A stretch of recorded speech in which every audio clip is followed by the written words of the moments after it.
Acompáñanos a descubrir historias que inspiran, conexiones que transforman, voces que merecen ser escuchadas. Bienvenidos a Voces del Éxito. Hola, bienvenidos nuevamente a este programa Voces del Éxito. Hoy estamos con Mayra. Bienvenida, Mayra. Gracias por Muchas estar gracias. acá. Ya estuvimos anteriormente en un evento. Conocimos también mucho de tus pacientes, del proceso que abarca todo el tema de la psiconcología. Así que quisiera saber, primero que nos cuentes cómo llegaste a la psicología y cómo diste el paso a la oncología. Claro que sí. Hola a todos, mucho gusto. Es un placer estar acá con ustedes y el día de hoy, pues para contarles un poco de mi historia, te cuento que todo, digamos que todo salió desde mi ideal primero de ser enfermera. ¿M? Fui enfermera durante 12 años aproximadamente, auxiliar de enfermería en una clínica de aquí de Bogotá. Estuve también estudiando enfermería superior, pero las cosas de la vida me llevaron a terminar en la psicología y estuve trabajando en una clínica con pacientes de leucemias y linfomas. En su gran mayoría era un servicio de hospitalización en donde conocí personas maravillosas y aprendí un montón de todo lo que es el cáncer. Allí aprendí que los pacientes no solamente necesitan atención a su parte física, como lo es el cáncer, sino que también necesitan todo el apoyo emocional. Me daba cuenta en estos servicios de hospitalización que muchos de mis pacientes estaban muy solos, tristes, muchas veces con ganas de hablar con alguien, ¿sí? Y no contaban con ese apoyo. Entonces ahí es donde nace mi interés por estudiar psicología. Dije, voy a estudiar psicología para empezar este camino y prepararme muchísimo mejor para brindar esta atención. Luego, ya de unos años de terminar mi carrera como psicóloga, empecé a formarme en temas más específicos de la oncología y en el año 2023 terminó mi formación como psicooncóloga, que es una de las especializaciones de la psicología que hay en la actualidad y que se está desarrollando muchísimo acá en Colombia. En otros países ya nos llevan ventaja, pero aquí en Colombia digamos que todavía estamos como haciendo, dar a conocer este servicio que es la psicooncología. Vale, Mayra. Y yo me imagino, obviamente, ya has tenido muchísimas experiencias con pacientes, con varios procesos. Em, ¿Qué crees que haya sido el que más te haya impactado? De pronto una anécdota que tú digas, pues pucha, es que eso a mí me llegó al corazón o impactó bastante en todo el proceso. Bueno, pues yo pienso que en estos años que llevo ya como psicooncóloga y como psicóloga, hay un caso muy particular que siempre recuerdo y es de una paciente que tuve, ella ya trascendió, ¿m? Y se llamaba Clara. Llegó a mi consultorio el primer día sin querer entrar. ¿M? Me dijo, vine acá porque el médico me dijo que había que venir. Le dije, sigue, siéntate. Y me dijo algo que nunca olvidaré. Me dijo, ay, además los psicólogos solamente recaudan chismes. Y se sentó y me miraba y le dije, pues está bien si quieres hablar en esta sesión y si no, pues lo dejamos así. Y empecé a preguntarle, bueno, y cuéntame tú qué hacías, a qué te dedicabas. Me dijo, yo soy odontóloga. Y ahí arrancó nuestra relación terapéutica. Ese día no hablamos del cáncer, sí, no hablamos de muchas cosas, sino que me enfoqué en quién era ella. Y de hecho es algo que me pasa en mis sesiones, y es que yo no entro directamente como a hablar de la enfermedad, sino que me interesa más conocer qué persona está ahí, ¿m? Porque el cáncer no es el protagonista. Yo siempre le digo a mis pacientes, el cáncer es apenas algo que sucedió en la vida, pero no es el protagonista, ¿m? Y ahí empezamos a hablar de ella, de su vida, de todo lo que había pasado, y empezamos a establecer este vínculo. La acompañé aproximadamente 2 años. Ya cuando estaba en proceso de trascender, ella estaba en un hospice, ¿sí? Que es un lugar acá en Bogotá, en donde los pacientes que tienen síntomas muy difíciles de controlar van allá para morir, ¿sí? Para tener sus últimos días de vida. Y le dijo a la hija, llámeme a la recaudadora de chismes. Y me llama. Y pues fui a visitarla. ¿M? Y me pareció súper lindo hacer ese proceso como de despedida con ella. ¿M? Donde me dio las gracias por todo y donde yo también le pude dar las gracias por acompañarla. ¿M?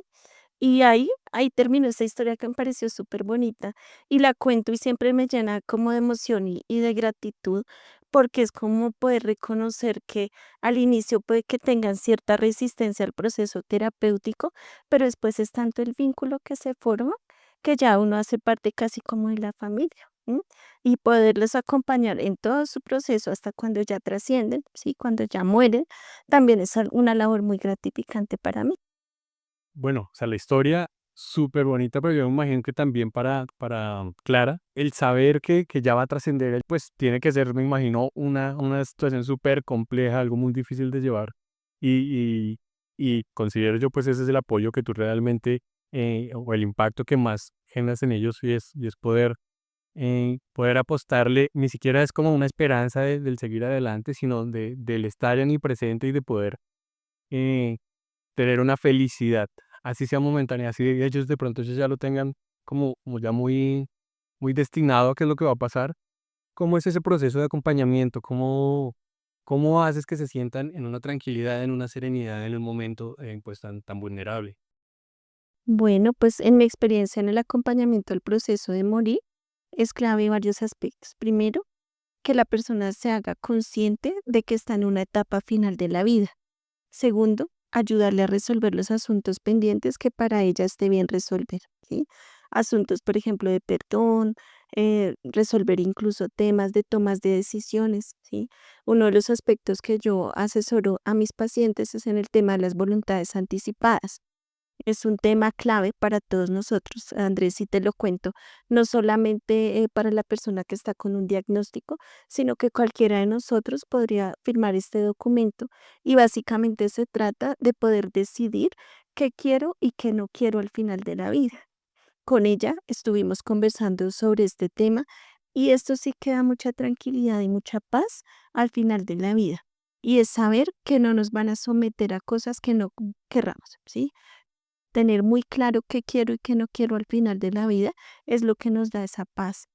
Y uno como psicólogo lo que hace es apoyar estos procesos, incluso también delegado, algo que se llama terapia delegado, en donde converso con el paciente haciendo un resumen de toda su historia de vida y al final podemos dejar cartas, un libro, videos en donde el paciente dice lo más importante a sus seres queridos y hace ese proceso de despedida con ellos. Ok, bueno, algo de lo que mencionas me parece muy importante porque es algo que no solo afecta al paciente y a ti como profesional, sino es las personas que están detrás, la familia, ¿sí? Y, y pienso yo, muchas veces lo vemos muy fácil de llevar, digámoslo de cierta manera, cuando ya vemos que de pronto hay no una cura, pero ya vemos una esperanza, un proceso, que de pronto el diagnóstico no es como en una etapa tan alta, pero aún así sigue siendo un proceso muy difícil de llevar. ¿Cuál crees que es como el mayor reto que tiene el paciente frente a su familia? ¿Sí? De esa simbiosis de poderse ayudar entre los dos, de poder salir adelante en ese diagnóstico y en ese proceso. Pues bueno, hay que tener en cuenta que en el tratamiento para el cáncer hay dos alternativas. Un tratamiento que puede ser curativo cuando hay etapas muy tempranas de la enfermedad y otro tratamiento que puede ser paliativo, ¿sí? En el tratamiento paliativo no se espera curar, ¿sí? Sino dar mejor calidad de vida y ayudar a controlar los síntomas que aparecen. Y ahí es donde la familia cumple un rol fundamental, ¿m? De poder apoyar al paciente durante todo el proceso de enfermedad, pero también el paciente hacerse consciente de que el cuidador o familiar también merece estar atendido, cuidado, tomar sus descansos, porque pasa algo con los pacientes y es que empiezan a depender mucho de ese ser que es el cuidador. Y a veces nuestros cuidadores se sobrecargan, ¿sí?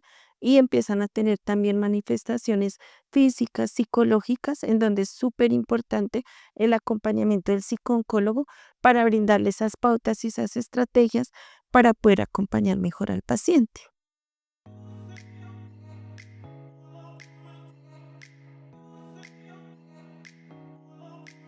Antes de conocer a Mayra, ¿cómo te sentías emocionalmente respecto a tu diagnóstico? Bueno, antes de conocer a la doctora, yo creo que algo que le pasa a todos los pacientes cuando somos diagnosticados es que nos sentimos en un limbo, en un vacío emocional, que no sabemos cómo vamos a enfrentar el diagnóstico como tal y cómo lo vamos a manejar también frente a nuestros seres queridos. Entonces, cuando la doctora Mayra aparece en mi vida, digamos que le da como ese sentido de cambiar como ese significado que tenía la enfermedad en el momento en el que me diagnostica. ¿Qué fue lo más difícil de enfrentar cuando recibiste la noticia? Pues realmente hoy me pasó algo muy curioso. Yo llego a mi examen, o sea, había pasado todo un proceso en que yo ya venía desgastando mi salud y varias veces en urgencias me dijeron como que lo que tenía era una infección, una gastrointestinal, bueno, intoxicación, todo esto.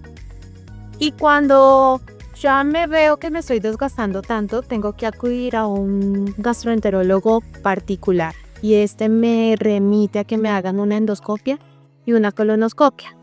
Por lo delicado que yo estaba, pues obviamente yo tuve que pagar que me pagaran anestesia para hacerme estos dos procedimientos.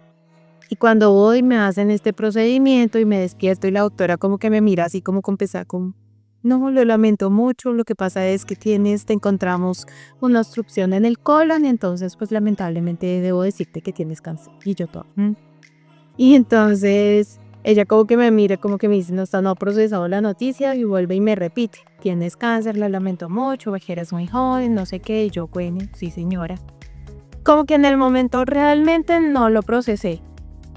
Cuando ya llego a mi casa y pues obviamente en ese momento me estaba acompañando mi mamá cuando ya llego a mi casa y tengo que decirle a mi hijo, lo primero que yo saco de mí es como fortaleza. Porque en mi casa como que siento que yo siempre he sido como el pilar y la parte, la columna, la base de nuestra familia. Nosotros somos 3 como tal. Y yo le digo a mi hijo y le digo a mi mamá como no los quiero ver llorando por los rincones, no los quiero ver por ahí como almas en pena porque vamos a tratar de salir adelante en este diagnóstico. Y recordé algo muy bonito cuando sentí que de pronto me iba a empezar a derrumbar y era una frase de Lorena Meritano que era, tú tienes que decidir si el cáncer te tiene a ti o tú tienes el cáncer. Entonces yo en ese momento dije, no, yo tengo el cáncer y creo que puedo empezar como a enfrentar este diagnóstico y a no dejarme embargar por las emociones. Yo ya venía de una tusa laboral, ya venía de ciertos cierres emocionales que siento que fueron como los que hicieron que de pronto no me derrumbara. ¿Sientes que has encontrado una nueva manera de ver el futuro? ¿Cómo lo imaginas ahora? Pues realmente creo es difícil no estar pensando en el futuro y sobre todo porque, por ejemplo, yo era una mujer que vivía en función de su trabajo, como que me había dejado a un lado y había dejado personas importantes de mi vida a un lado porque precisamente me volcaba en trabajar para, digamos, tener un mejor futuro. Hoy en día siento que en cualquier momento yo digo, uno no solo se puede morir de cáncer, yo puedo salir hoy y me caigo en un hueco y inmediatamente pues ya se me va la vida. Y es más de disfrutar como los momentos, los espacios, que si las personas te dicen como salgamos, tomémonos un café, obviamente quieres seguir siendo útil para la sociedad, pero pues ya uno tiene que pensar es en uno, en el instante. Eso creo que me ha cambiado mucho la perspectiva.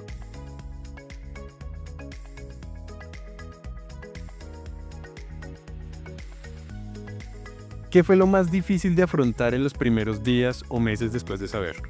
Lo más difícil fue la incertidumbre frente a la enfermedad, que pues a la final es una palabra que genera miedo y digamos el cáncer como tal, uno puede pensar que es sinónimo de muerte, entonces como de no saber sobre la información o buscar en redes sociales como tantas cosas tan difíciles que uno ve. Creo que lo más importante para mí fue asumir como personalmente esta enfermedad y aprender a manejarla día a día con todos los cambios que venían en su proceso, ¿no? Digamos los cambios físicos, los cambios de pronto personales, que me ayudaron a mí pues a hacer como aprender de esta, tener mi propia experiencia.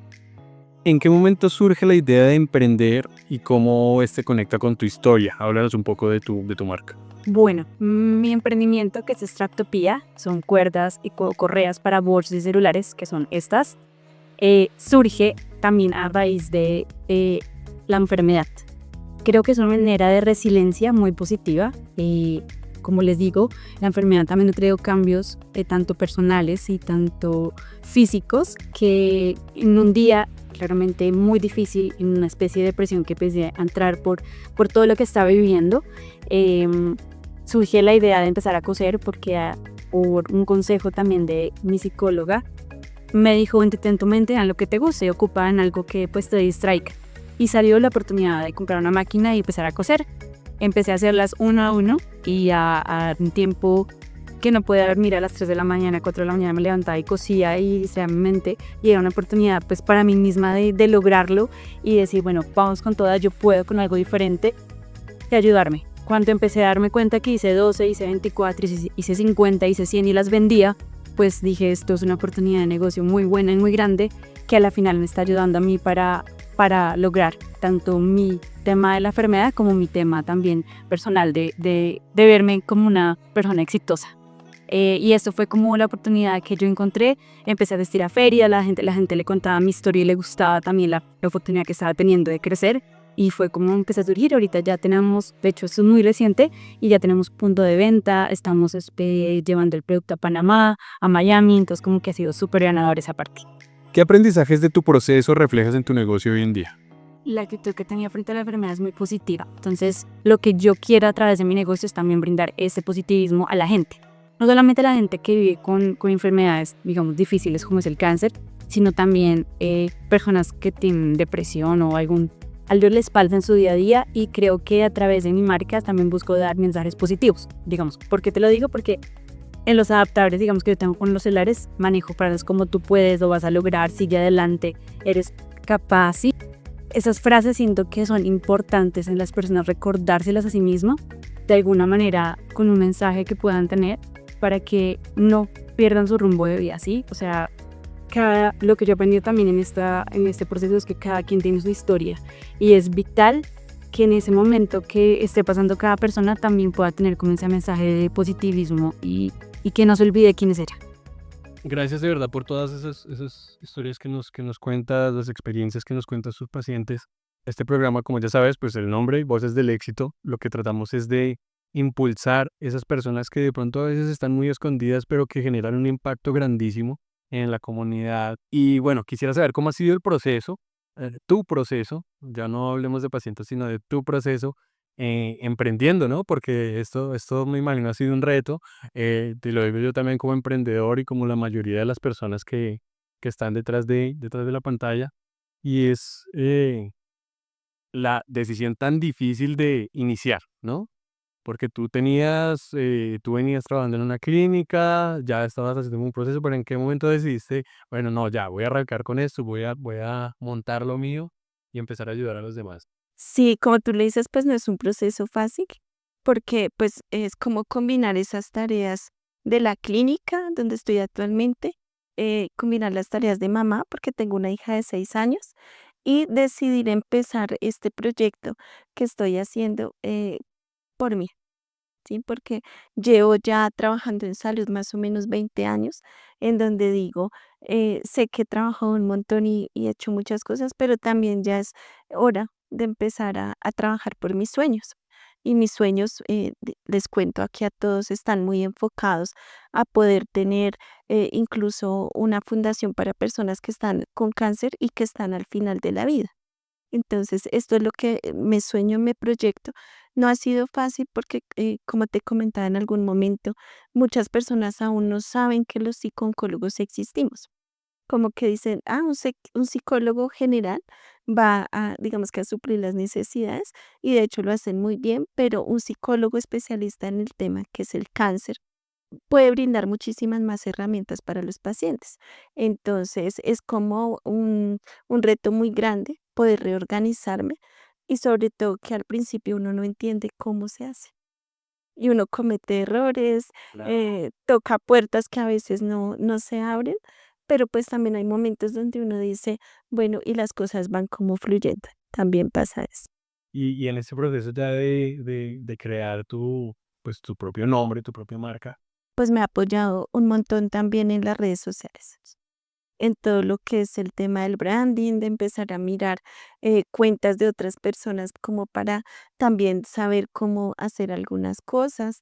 Y pues ha sido como muy autodidacta, como entrar, mirar, ver qué funciona, qué no, y ahí voy. Bien, no, pues felicitaciones, felicitaciones por, por esto, o sea, esto que estás haciendo y lo que veíamos, algo muy bonito que pasó en el evento que fue hace 8 días. Algunas personas ya vieron el contenido que subimos hace unos días. Y algo que me pareció muy, muy, muy, muy bonito fue verte allá arriba en tarima, verte en escenario y ver cómo los demás, cómo las personas que estaban allá, los asistentes, sentían hacia ti un respeto, una autoridad, obviamente, en el tema, en el campo, y un amor, porque es que muchísimas personas de las que estaban ahí se notaba que te quieren mucho. Entonces, claro, el impacto que has logrado en esas personas, pues me imagino que ha sido grandísimo. Y, y pues me imagino que para ti eso también es como ese fresquito en el alma de decir, ah, estoy haciendo algo bien, bien hecho, estoy haciendo algo por los demás. Eso, pues nada, debe ser genial. ¿Cómo ha sido el proceso también, ahorita que tú hablabas de tu familia? ¿Cómo ha sido el acompañamiento con ellos? Pues bueno, mi hija hace parte fundamental de mi vida desde hace 6 años. De hecho, ella me acompañó al grado de psicóloga. Era bebé todavía, tenía un añito, y siempre la trato de involucrar en todas mis cosas. Fue a mi grado de psicóloga, siempre le cuento, mira, estoy estudiando, estoy haciendo esto otro. Al grado de psicóloga también fue, ¿sí? Y trato de llevarla a eventos y cosas donde ella vea qué es lo que yo hago, porque siento que en alguna medida también ese es el legado que yo le voy a dejar a ella, ¿sí? Del amor a lo que uno hace, porque a mí ser psicóloga me apasiona, es algo que me encanta, y también de poder decirle cómo hay que hacer algo por los demás, ¿sí? No solamente desde esperar también un sueldo, digo yo, un pago a cambio, sino también dedicar tiempo para uno para hacer eso que le gusta, pero que también deje un impacto en las otras personas. Tengo novio y él también últimamente se ha involucrado mucho y me ayuda un montón como, ¿qué hay que hacer? Yo te llevo, yo tengo a la niña mientras tanto. De hecho, el día del evento del relevo por la vida, mientras subía a tarima y esto, él se quedó con ella. Entonces también ha sido un apoyo muy grande para mí, y siento que involucrarlos a ellos hace que también puedan entender pues a qué es lo que me dedico, y porque muchas veces también estoy súper ocupada en tantas cosas que hay por hacer. Y lo que tú decías me gusta mucho porque es que es muy gratificante. Eh, Tanto acompañar a los pacientes, y cuando ya los veo curados, que me escriben o me los encuentro en la calle, eso es súper gratificante. Cuando me dicen, Aleja, ¿cómo estás? Mira, estoy súper bien, gracias por todo. No, eso para mí es más importante que cualquier otra cosa. No, total, total. Eh, Eso no lo hemos comentado en la entrevista, pero yo sé que tú también estás muy metida en el cuento de la docencia. eh, y yo creo que eso lo complementa muchísimo con todo lo que vienes trabajando en eso, ¿no? Porque así como lo acabas de decir, la palabra gratificante en la docencia es algo que puede que no sea muy bien remunerada, pero esa palabra gratificante sí que llega a uno como docente. Yo también tuve en algún momento una experiencia en la docencia y puedo decirlo también. Verlos unos años después, saber en qué están, saber de qué manera también uno causó un impacto o causó algo en ellos que los llevara a donde están en este momento, también es buenísimo. ¿Qué, qué crees que viene ahorita para ti como psicóloga, como profesional, como docente también, como persona? ¿Qué viene para ti? Bueno, pues para mí ahorita me interesa muchísimo sacar adelante unos proyectos, y es la docencia. Quiero formar y seguir formando profesionales en esta área, ¿sí? Sobre todo con el cuidado humano y compasivo. En mis clases yo siempre soy muy enfática de que la teoría y todo sí está en los libros, pero ese contacto humano, ese poder hacer las cosas de verdad desde el gusto, desde la pasión, es lo que más me gusta y podérselo entregar a mis estudiantes también me parece maravilloso. Ya con mi proyecto, como les contaba, poder sacar adelante mi fundación para apoyo de pacientes oncológicos y en especial al final de la vida. Y como persona, pues tengo mi proyecto más grande en la vida, que es ver crecer a mi hija. Eso es educarla. Yo creo que cada etapa que ella está viviendo para mí es súper importante. Ok, oh, buenísimo, buenísimo eso. Voy a hacerte una pregunta que se sale un poquito de eso, pero es como para que también ayudemos a los demás a coger esa fuerza, a coger ese impulso.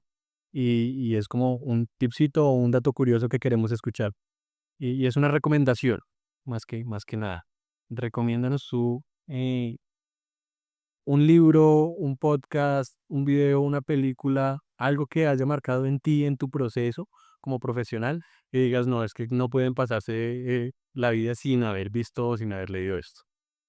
Bueno, pues desde mi quehacer como psicooncóloga, una película que me marcó mucho fue Amar la vida, donde narran la historia de una paciente que tiene cáncer de ovario y son escenas como muy vividas, ¿cierto? Entonces para mí fue como muy interesante poder ver esa otra cara de cómo viven los pacientes realmente, conocer sus dolores, sus temores, sus miedos, para que como profesional también sepa hacia dónde apuntar.